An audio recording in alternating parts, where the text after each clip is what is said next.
जब दिन चल रहा हो बिजी और चाहिए थोड़ा ब्रेक।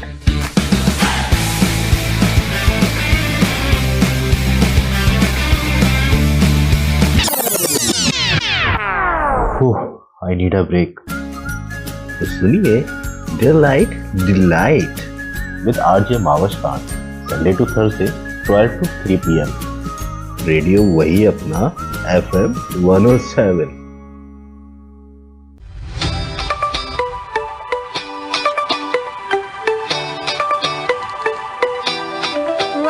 Welcome back. आप सुन रहे हैं डे लाइट और मेरे साथ मौजूद हैं इस वक्त फायजा। हेलो हेलो जी अस्सलाम वालेकुम। जी वालेकुम अस्सलाम। वालेकुम अस्सलाम। फायजा कैसी हैं आप? अल्हम्दुलिल्लाह ठीक ठाक, आप कैसी हैं? अल्हम्दुलिल्लाह बिल्कुल ठीक ठाक, एकदम से फिट। और ईद कैसी गुजर रही है? अल्हम्दुलिल्लाह बहुत अच्छी गुजर रही है। और बस इस ईद की अपनी मखसूस मसरूफियात होती हैं, तो उन्हीं की अदायगी में ज्यादा जहन उलझा रहता है, वही मसरूफियात होती हैं। तो अल्हम्दुलिल्लाह। आप सुनाइए, आप लोगों को कैसे गुजरी ईद? अल्हम्दुलिल्लाह बिल्कुल ठीक ठाक। और सब बहुत बहुत शुक्रिया भी मैं आपको कहना चाहूँगी क्योंकि आज ईद का तीसरा दिन है वहाँ पे, लेकिन आप लोगों ने फिर भी टाइम दिया। हाँ, हम चाह रहे थे कि जो कतर में हमारे पाकिस्तान मुसलमान बहन भाई, हम उनके साथ भी थोड़ी सी मनाएं, तो इसलिए हमने सोचा कि हम आज भी अवेलेबल हों आप लोगों के साथ। बिल्कुल, अभी आप हमारे साथ हैं, कमल भी इंशाल्लाह थोड़ी देर में हमारे साथ होंगी। तो हम बेसिकली जो बात आज करना चाह रहे हैं ना, वो ये है कि ईद उल अज़हा हम सब लोगों ने सेलिब्रेट किया और माशाल्लाह से अच्छी तरीके से हम लोगों ने ईद उल अज़हा को मनाया है। लेकिन इस पे जो हमें मैसेज मिलता है, जो कुर्बानी का मैसेज है, जो शेयरिंग का मैसेज है, तो वो हम किस तरह से अपने बच्चों तक कैसे ट्रांसफ़र कर सकते हैं? इवन मतलब अगर मतलब पहले तो ये खुद से भी सवाल मैं खुद भी कर रही हूँ कि हम लोगों ने भी वो जो मैसेज था उसको हमने सही तरह से समझा है, या फिर अब हमारी जो ईद है वो सिर्फ नमूदो नुमाइश में गुजर जाती है, तो उसको कैसे हम अपने बच्चों तक पहुंचाएं जब हमने सही तरह नहीं सीखी वो चीज़ खुद। तो बहुत अच्छा सवाल है और बहुत अच्छी सोच है जो आपके जहन में पैदा हुई। और ये बात बिल्कुल सही है कि सबसे पहले तो हमें खुद इस चीज को समझने की जरूरत है कि इस ईद का, ईद कुर्बान का मकसद क्या है, इसके पीछे ये अल्लाह ताला ने क्यों एक फर्ज तो नहीं, एक वाजिब है, एक सुन्नत है जो हर साहिब इस्तिताअत मुसलमान के लिए लाजिम है इसकी अदायगी। लेकिन इसके पीछे मकसद क्या है? क्या सिर्फ एक जानवर को ज़िबा करना ही मकसद है, या अल्लाह ताला इसके जरिए कुछ और चाहते हैं? बिल्कुल। तो बिल्कुल हम में से हर शख्स, हर मुसलमान वाकिफ है कि ये सब हम सुन्नत इब्राहिमी की याद में मनाते हैं। हज़रत इब्राहिम अलैहिस्सलाम ने कैसे अपने बेटे हज़रत इस्माइल को अल्लाह ताला की रजा के मुताबिक उनको ज़िबा करने के इरादे से उनको लेकर गए और उनके गले पे छुरी रखी, और फिर अल्लाह ताला ने उसकी जगह एक जानवर जो है वो उनकी जगह पर आ गया। तो असल में इसका मकसद ये है कि हम अपनी ख्वाहिशात को, अपनी मर्जी को अल्लाह ताला की रजा के ताबे कर लें, और इस हद तक ताबे कर लें कि हम अपना सब कुछ, यानी अपनी महबूब तरीन चीज भी, वो भी अगर अल्लाह की राह में कुर्बान करने की जरूरत पेश आए तो हम उसमें किसी किस्म की हीलो हुज्जत ना करें। ये बुनियादी फलसफा है इस ईद का। जानवर की कुर्बानी एक सिंबल है कि हम किस तरह से अपनी ख्वाहिशात को, अपनी अना को अल्लाह ताला के हुजूर पेश कर रहे हैं। और जाहिर है कि जानवर जब आप कुर्बान कर रहे होते हैं तो इसके साथ आपने अपनी माल की कुर्बानी भी दी होती है अल्लाह के लिए। तो ये एक सिंबल है, लेकिन असल इसका मतलब ये है टोटल सबमिशन। यानी हजरत इस्माइल अलैहिस्सलाम ने, हजरत इब्राहिम अलैहिस्सलाम ने हजरत इस्माइल को तैयार किया कुर्बानी के लिए। हजरत इस्माइल अलैहिस्सलाम तैयार हो गए, यानी अपनी जान की कुर्बानी दे रहे थे, लाइफ की कुर्बानी दे रहे थे। तो गोया इस ईद का मकसद ये है कि इंसान अपनी लाइफ को अल्लाह ताला की रजा में कुर्बान करने के लिए एक दफा सोचे कि मुझे फिर क्या मेरी जिंदगी का मकसद क्या है। तो ये अल्लाह ताला हमें हर साल ये रिकॉल करवाते हैं। इस ईद के जरिए एक मैसेज हमें रिकॉल करना चाहिए कि हम आखिर ये काम कर क्यों रहे हैं। जब हम इस मकसद पर गौर करेंगे तो फिर हमारे नजदीक एक जानवर की कुर्बानी महज जानवर की कुर्बानी नहीं होगी, बल्कि उसका जो पूरी सोच है वो तमाम हमारे जहन में ताज़ा होगी और यकीनन फिर वो हमारी लाइफ में भी हर जगह रिफ्लेक्ट होगी।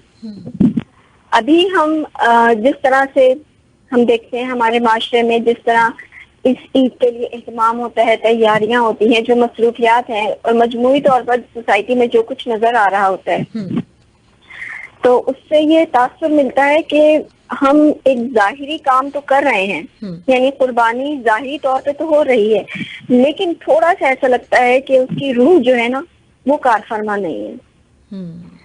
बिल्कुल। तो जाहिर है कि ये बहुत अहम चीज है कि अगर किसी इबादत में अगर रूह ना हो तो वो महज एक रिचुअल बन जाता है। बिल्कुल। और अगर किसी आम से काम में भी एक रूह, एक सोच के तहत एक आम सा काम किया जाए तो वो इबादत बन जाता है। तो बुनियादी चीज वो सोच है, वो फिक्र है, जो हमें किसी भी हमारे अमल के अंदर मौजूद होगी तो वो काम जो है फिर वो उसकी वैल्यू कई गुना बढ़ जाएगी। तो मेरा ख्याल है कि हमें इस तरह से इसको देखने की जरूरत है। बिल्कुल सही। अच्छा फायजा, जबरदस्त बात ये होगी कि कमल भी हमारे साथ हैं, तो कमल को भी हम वेलकम कहेंगे। बहुत जबरदस्त जी कमल। जरूर जरूर। हेलो जी। अस्सलाम वालेकुम। वालेकुम अस्सलाम। कैसी हैं कमल आप? वालेकुम, मेरी आवाज आ रही है? जी बिल्कुल आपकी आवाज आ रही है। कैसी हैं आप? सबसे पहले तो ओके, बिल्कुल ठीक। सबसे पहले तो मैं भी आपको और सब लोगों को ईद मुबारक। जो इस वक्त सुन रहे हैं हमें कतर से बाहर, जहाँ जहाँ भी हमारी आवाज जा रही है, सबको बहुत बहुत ईद मुबारक। और अल्लाह ताला हमारी दुआओं को और कुर्बानी को, हमारी इबादतों को कबूल करे। आमीन आमीन आमीन। अच्छा, आपको भी हमारी तरफ से ईद मुबारक। और जी जी, बहुत शुक्रिया।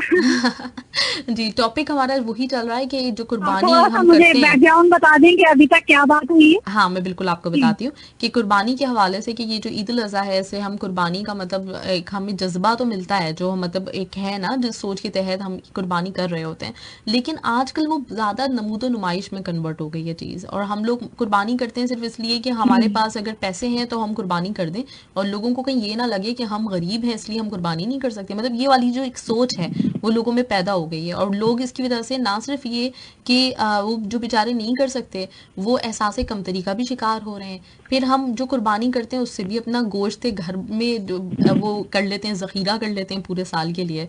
तो इस सोच को कैसे हम ख़त्म करें, वो जो असल रूह है उसको कैसे हम खुद भी समझें और अपने बच्चों तक पहुँचाएँ उस चीज़ को।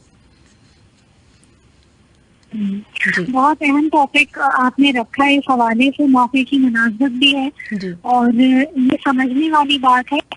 बिल्कुल सही कहा। असल में चीजों के बारे में ना इल्म हासिल करना जरूरी है। बाज़ औक़ात चीजें जो भी तौर पर नजर आ रही होती है, हम उसकी बुनियाद पर कुछ अपने तसव्वुरात बना लेते हैं और उस पर सोचते हैं और उसे ब्लाइंडली फॉलो करना शुरू कर देते हैं। अभी जब मैंने ज्वाइन किया तो एक दो जुमले मैंने सुने, फायजा शेयर कर रही थी कि इबादत का एक या कोई काम करने का कोई ज़ाहिरी पहलू होता है और उसका एक बातिनी पहलू भी होता है। तो इबादत जो है ना वो हमारे लिए, जो हमारे दोनों चीजें हैं, वो एक हमारी इबादत का एक इजहार है, हमारी इबादत का एक तरीका है। तो आप समझ लें कि कुर्बानी भी जो है ना वो आप इबादत का एक इजहार है।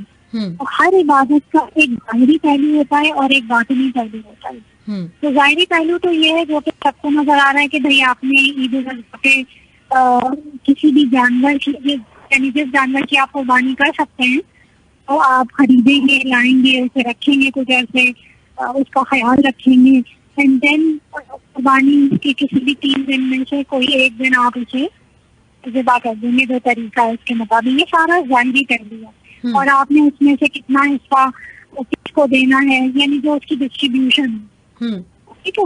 लेकिन इसके पीछे कुछ और भी चीजें जो कि हिडन है, जो कि हमें समझने की जरूरत है।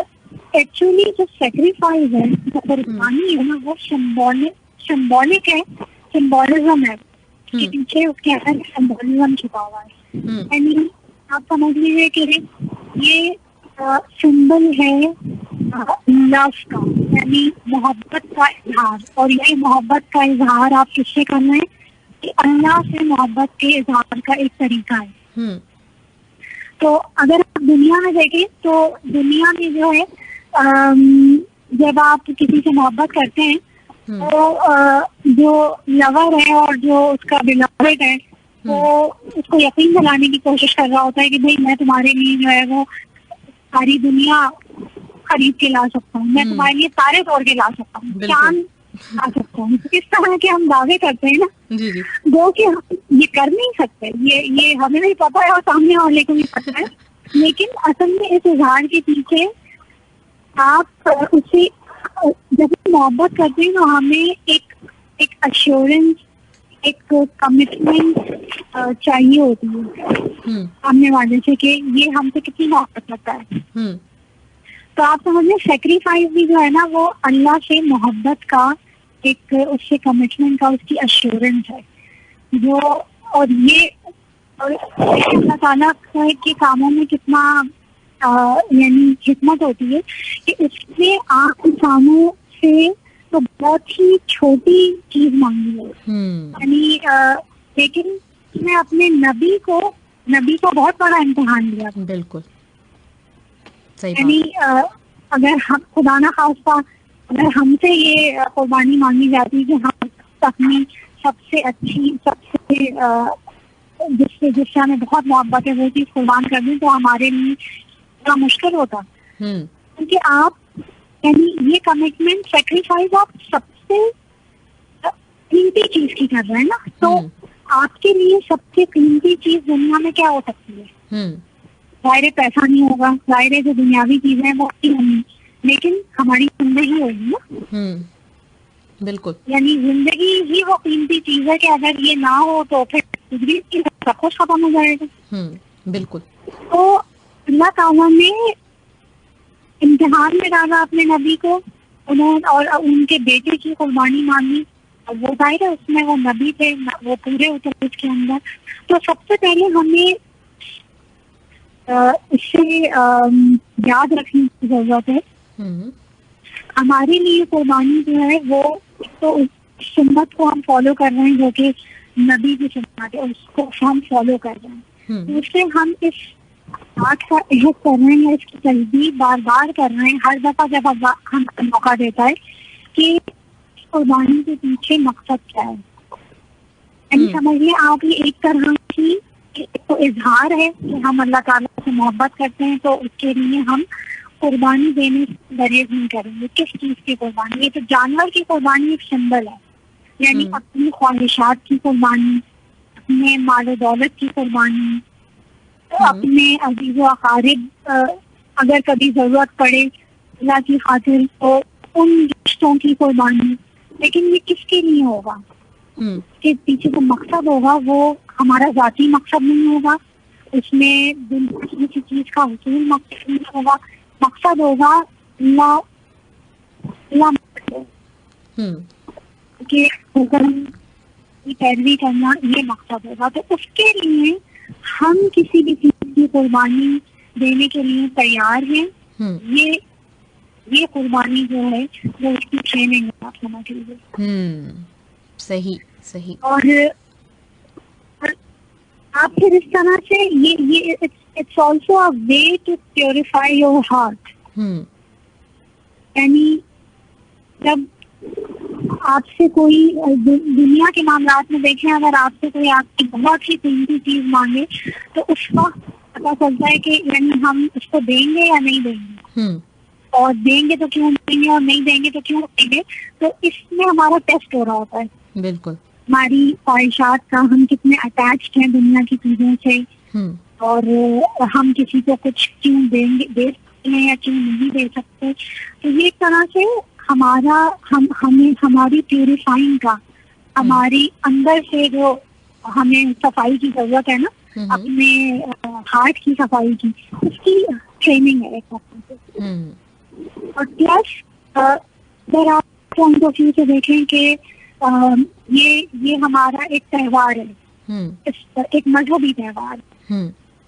यानी त्योहार ऐसा मौका होता है जब आप किसी चीज की खुशी मनाते हैं, आप खुश होते हैं उस मौके पर, आप उसमें अपनों के साथ उस खुशी को जिस तरह भी मनाना चाहे मनाते हैं।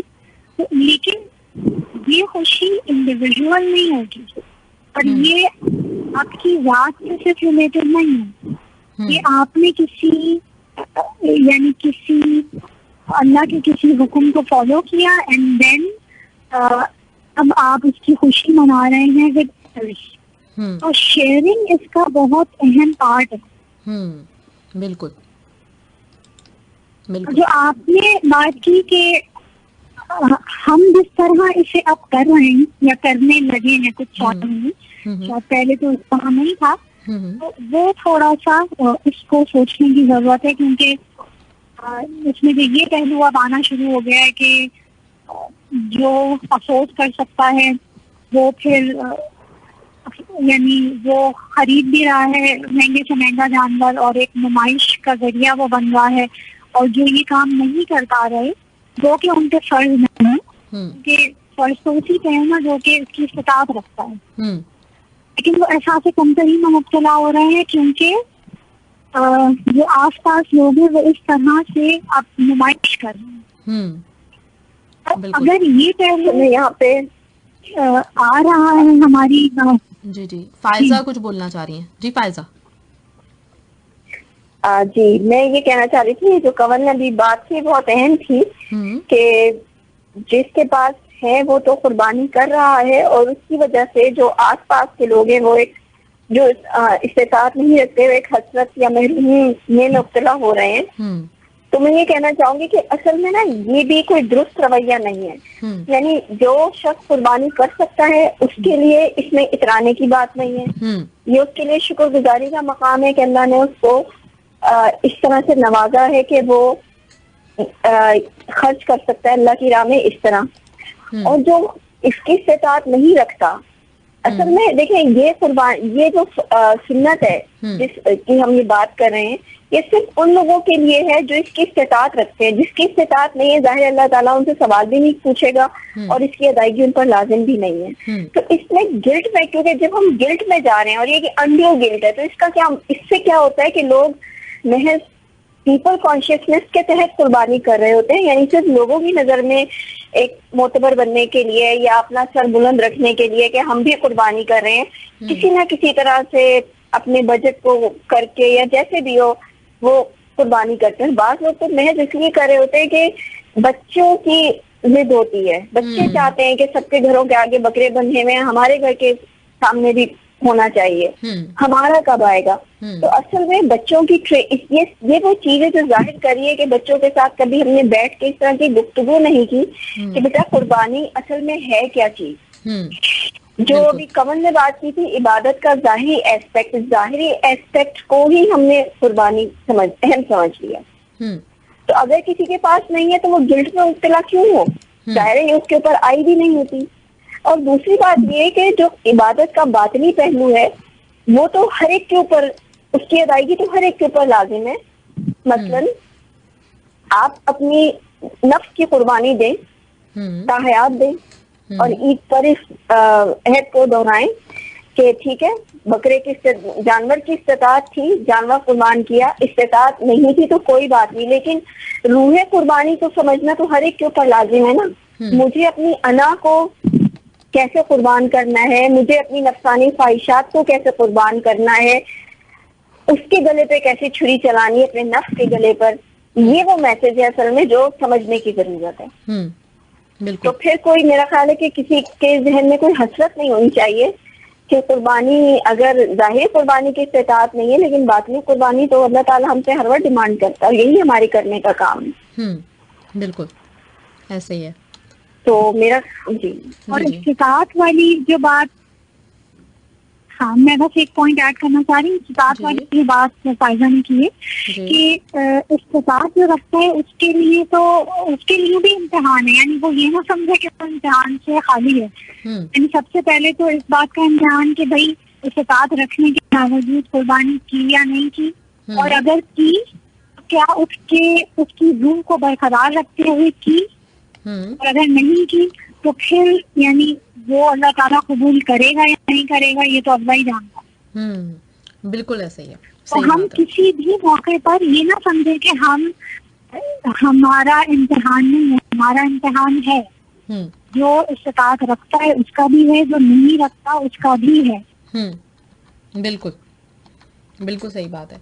ये बड़ी अच्छी आपने बात की कि जो रखता है उसका भी इम्तिहान है, और जो नहीं रखता उसका भी ये इम्तिहान है कि फिर वो दूसरों से, एक तो ये हसद का जज्बा, क्योंकि जब नहीं है आपके ऊपर तो फिर वो चीज़ पैदा ही नहीं होनी चाहिए, इस तरह का महरूमी का एहसास वगैरह, वो फिर ज़्यादा खतरनाक हो जाता है। बिल्कुल सही कह रहे हैं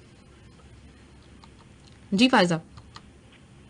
जी, मैं इस सिलसिले में ये कहना, थोड़ी सी बात और ऐड करना चाहूंगी कि अगर हमारी कुर्बानी में, जैसे कि इस वक्त हम देख रहे हैं, दिखावे का अंसर बहुत नुमाया हो गया है।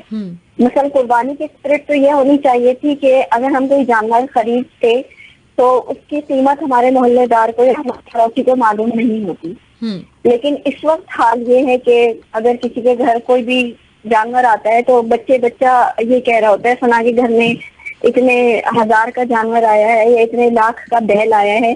तो ये तो एक तरह का मुकाबला शुरू हो रहा है ना। बिल्कुल। तो हम इस चीज पर रिफ्लेक्ट करें कि हम कैसे कुर्बानी करें कि हमने इसका इतना चर्चा कर दिया कि मेरे घर में इतना महंगा जानवर आया और उनके घर में उतना महंगा जानवर आया, तो रूह कुर्बानी तो यहीं पर फना हो गई। बिल्कुल। तो इस चीज को देखने की जरूरत है कि हमारी प्रैक्टिस कैसी है, क्या महज प्रैक्टिस है, हमने इसके ऊपर कुछ सोचा नहीं। और फिर इसके बाद अगर जब हमने उस जानवर को ज़िबा कर भी दिया तो अब भी हमारा इम्तिहान तो अब भी हो रहा है। यानी जब आप गोश्त की डिस्ट्रीब्यूशन कर रहे होते हैं तो अमूमन हम पहले ही तयन कर लेते हैं कि जी मेरी पसंदीदा डिश ये है तो मुझे ऐसा चाहिए होगा, फला की पसंदीदा डिश ये है तो उसके लिए उस हिस्से का गोश्त होना चाहिए। तो जब हमने अच्छा अपनी पसंद का पहले ही अलग कर लिया और बचा खुचा जो है वो अल्लाह ताला की राह में दे रहे हैं, तो यहाँ पे भी हमें देखने की जरूरत है कि हमने अपने नफ्स की ख्वाहिश की कुर्बानी तो अपनी तो अब भी जरूरत थी, वो हमने अभी भी कुर्बान नहीं किया। यानी हमें आइडियली तो ये होना चाहिए कि जो हम अपने लिए पसंद कर रहे थे बेहतरीन पार्ट गोश्त का, वो हम दे देते किसी को। बिल्कुल सही बात है।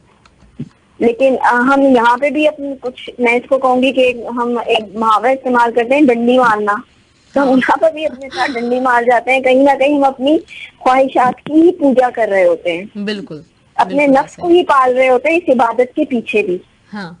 तो ये बहुत अहम एस्पेक्ट है जिसको हमें कदम कदम पर देखने की जरूरत है। बिल्कुल सही। और इसके अलावा एक चीज और कि जब हम ये सुन्नत इब्राहिमी की अदायगी जब कर रहे हैं तो अल्लाह ताला ने जो, मतलब कोई भी सुन्नत ऐसी नहीं है कि आप एक सुन्नत अदा करें और उसके नतीजे में कुछ मसाइल खड़े हो जाएं, ऐसी कोई सुन्नत नहीं है। लेकिन इस वक्त जैसे कि अगर मेरे ख्याल पाकिस्तान आप आती जाती होंगी तो आपको अंदाजा होगा या आप शायद टीवी में देख लेंगी कि इस वक्त हमारे शहरों का क्या हाल है। यानी हम कैसे मुसलमान है कि हमने इस सुन्नत की अदायगी तो की, लेकिन जो इस जानवर की आलाइश थी या जिससे जैसे हमने इसकी बाकियात को एक मुनासिब अंदाज में ठिकाने लगाना चाहिए था ताकि ये बाकी मुसलमानों या इंसानों के लिए तकलीफ का बाइस ना हो, हमने उसका बिल्कुल ख्याल नहीं किया। हमने रास्तों में ज़िबा किया है, हमने गलियों में जानवरों को ज़िबा किया है, हमने ये नहीं देखा इसका खून जो है ये रास्ता खराब कर रहा है या ये बदबू फैला रहा है या इसकी बाकियात कैसे ठिकाने लगाई जाए। हमने बस एक छुरी चलाई और बस हम इसके बाद फारे हो गए। बिल्कुल। तो ये हम क्यों इस तरह से कर रहे हैं, ये हमें सोचने की जरूरत है। और इसका एक एस्पेक्ट और भी है कि जिन जानवरों को हम खरीद के लाते हैं क्या वो 4-5 दिन हमारे मेहमान हैं और हमें उनकी खिदमत करनी है, उनसे ये है कि जानवर के साथ एक उनसियत भी हो, उसकी खिदमत करें तो खिलाए पिलाएं। लेकिन ये सब करने में हम उन जानवरों के हुकूक को भी पामाल कर रहे हैं। वो जानवर अल्लाह की मखलूक है। अल्लाह ताला ने जानवरों का ऐसा निजाम बनाया है कि ये हमारी तरह दिन रात नहीं जागते। ये मगरिब होती है और हर जानवर आप देखें अपने आशियाने की तरफ लौटता है और वो खाना पीना अपना तर्क करता है और वो आंखें मूंद के या सर दुबका के किसी कोने में बैठ जाता है। ये अल्लाह का निजाम फितरत इसी तरह का है। लेकिन अब हम जरा सोचें हम क्या करें, जब हम जानवरों को लेकर आते हैं तो बाकायदा उनके लिए वो एक हम जगह मखसूस तो कर लेते हैं जिससे 100 वॉट के अब कितनी पावर की लाइट चल रही होती है जो पूरी रात जलती हैं। और एक हल्ला गुल्ला होता है, बच्चों की टोलियां आ रही हैं, बड़ों की टोलियां आ रही हैं, नौजवान हैं, खवातीन हैं, सारे वक्त आ रहे हैं, उन जानवरों को देख रहे हैं, जानवरों को भगा रहे हैं, दौड़ा रहे हैं। ये अजीब अजीब हरकतें हम कर रहे हैं जो बिल्कुल भी मुनासिब नहीं है। बिल्कुल सही बल्कि मैं तो यहाँ तक कहूँगी कि हमें गौर करना चाहिए कि 1400 साल पहले काबतुल्लाह में जब इस्लाम नहीं हुजूर सल्लल्लाहु अलैहि वसल्लम तबलीग कर रहे था कि वो खाना काबा में जो कुर्बानी के लिए जानवर लाते थे वो इसी तरह से कुछ शायद करते थे कि उनको सजाते थे, बनाते थे, उनके साथ ढोल तफरी गाने बाजे ये सब पूरा होता था।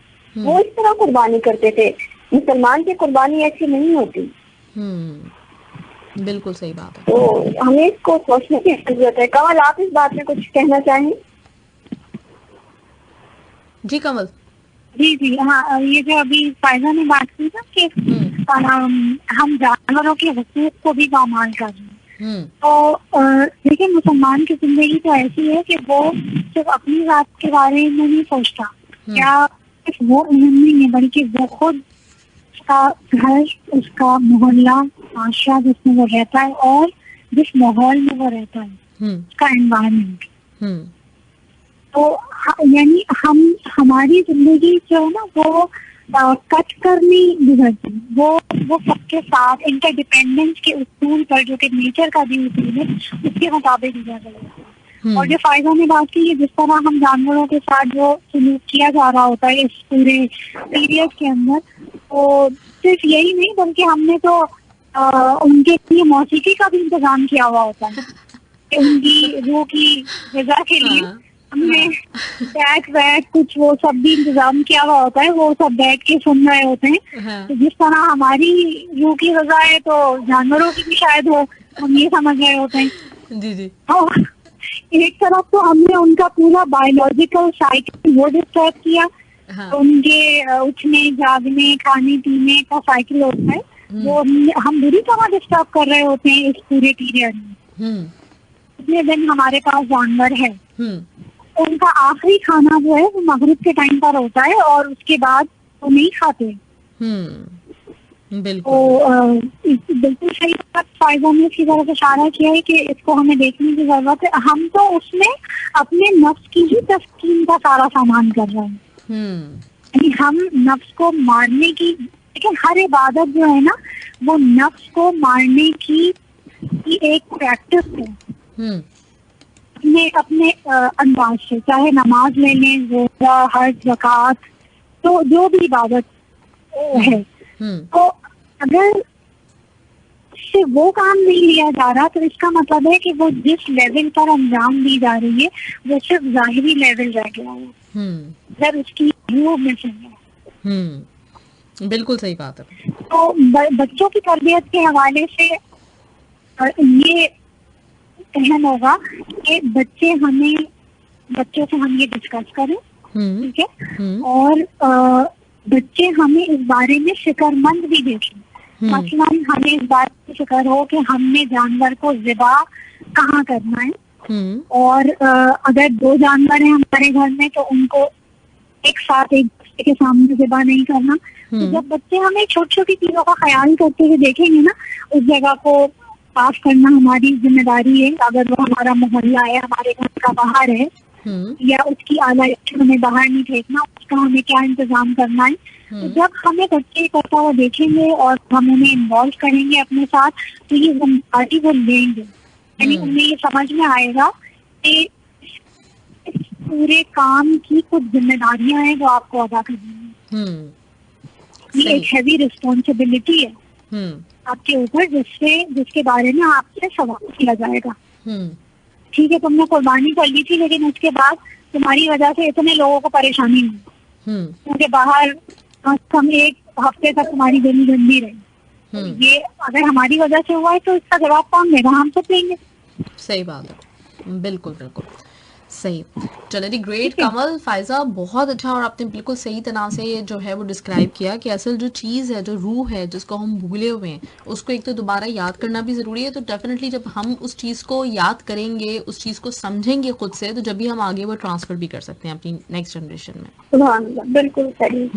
बिल्कुल ज़बरदस्त, ग्रेट, बहुत बहुत शुक्रिया आप लोगों का, और खुसूसी तौर पे इसलिए शुक्रिया क्योंकि आज ईद का 3रा दिन है वहाँ पे। आप लोगों को मुझे अंदाज़ा है कि काफ़ी काम होंगे, गेस्ट भी आ रहे होंगे, लेकिन फिर भी आप लोगों ने टाइम दिया। बहुत शुक्रिया, बहुत आपने शुक्रिया इस मौके की अहमियत को समझा और हमें बात करने का मौका दिया। जी, आखिर में अगर आप दोनों कुछ कहना चाहें तो बिल्कुल आप कह सकती हैं। बस सबको ईद मुबारक, और जो भी हमने बातें की उसका सोचिएगा जरूर। जी जी, बिल्कुल बिल्कुल, हम ये बातें बेसिकली इनमें से किसी बात के मुत्तकिन नहीं हो रहे हैं। हाँ बिल्कुल बिल्कुल सही बात, और हो रहे हैं, हम सब हो रहे हैं। बिल्कुल ऐसा है कि हम बाजू का। जी जी, आप कहिए। जी, मैं बस सिर्फ इस दुआ पर एंड करना चाह रही थी कि अल्लाह ताला हमें रूह कुर्बानी से आशना कर दे, और जो सही कुर्बानी है हमें इस अहम काम को उसकी रूह के मुताबिक करने की तौफीक अता फरमाए हम सबको, और कबूल करे। आमीन सुम्मा आमीन। बहुत शुक्रिया फायजा, कंवल, बहुत बहुत शुक्रिया आप दोनों का। Thank you. बहुत शुक्रिया। अस्सलाम वालेकुम। वालेकुम सलाम। अल्लाह हाफिज। बहुत शुक्रिया। अल्लाह हाफिज। अल्लाह हाफिज।